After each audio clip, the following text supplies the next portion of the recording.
BFM Business, intégral placement, 10h midi, 100% placement. Effectivement, l'actualité dominée par l'élection présidentielle qui voit ce calendrier venir se télescoper avec celui des différentes déclarations et paiements fiscaux des prochaines semaines. On va en parler avec Benoît Lombard. Bonjour Benoît. Bonjour Cédric. Merci de nous avoir rejoints, associé gérant de Vitam. Alors effectivement, calendrier fiscal, calendrier présidentiel, calendrier législatif. On rappelle les dates clés juste pour oui, tout à chacun. Vous le rappeliez, il y a du télescopage. Parce que nous sommes en pleine période fiscale pour les particuliers, puisque les déclarations papier, pour ceux qui en déposeraient une, en dessous de 28 000 euros, je le rappelle, c'est le 17 mai. Et puis les déclarations Internet, au plus tard, c'est le 6 juin pour les résidents d'Île-de-France, résidents fiscaux d'Île-de-France, notamment. Et puis l'ISF, au plus tard, c'est le 15 juin. Or, nous avons une élection présidentielle, bien sûr, nous avons le second tour dimanche prochain, et puis nous aurons aussi les élections législatives qui viendront au mois de juin. Et entre-temps, on aura déposé sa déclaration et payé son éco en matière d'ISF. Ouais.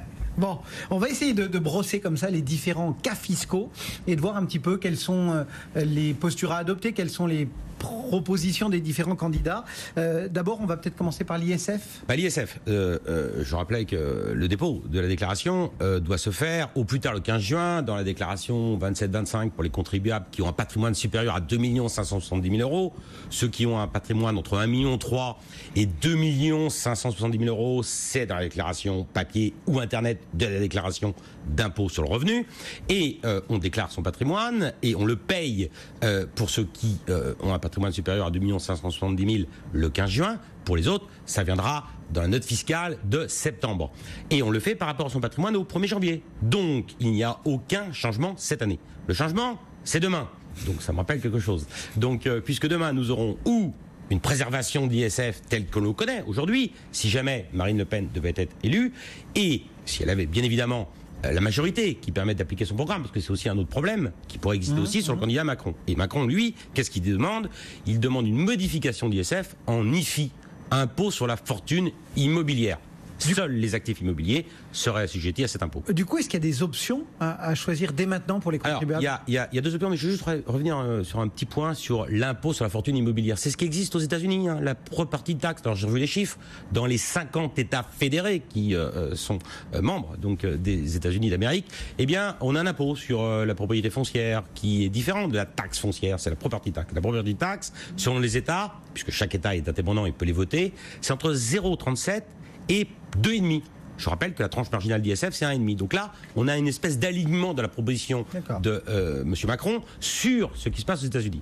Donc, un dommage collatéral, s'il n'y a plus d'ISF, il n'y aura plus de réduction d'ISF, ou du moins l'assiette sur laquelle porterait l'impôt serait bien évidemment inférieur, donc le montant de la cotisation serait inférieur, et donc, dommages collatéraux de les dispositifs ISF PME, puisqu'on aura une assiette inférieure. Je rappelle que c'est quand même 1 milliard d'euros par an qui drainent dans l'économie réelle.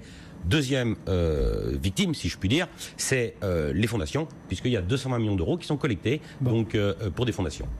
Voilà quelques éléments de réflexion. Donc, juste sur l'ISF aussi, ne rien faire entre le 16 juin et le futur vote de la loi de finances, puisque vous savez que pour défiscaliser, c'est pas du 1er janvier au 1er janvier, c'est du 16 juin au 14 juin.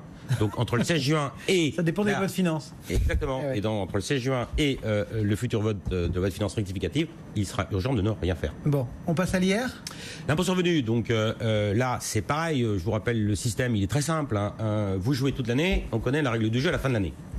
En 2007 et en 2012, au mois d'août, on a eu 2 lois de finances rectificatives qui nous donnaient les nouvelles règles du jeu. Alors, quelles sont-elles ?